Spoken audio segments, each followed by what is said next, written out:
శత్రువులుగా మారితే, మనల్ని శత్రువులుగా భావిస్తుంటే, మనకు శత్రువులుగా మారలా, మనల్ని శత్రువులుగా భావిస్తుంటే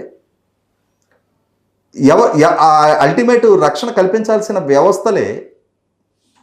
మన మీద దాడులకు దిగుతుంటే, మన వ్యక్తిత్వానికి పాల్పడుతుంటే, మన ఆస్తుల్ని లాగేసుకొని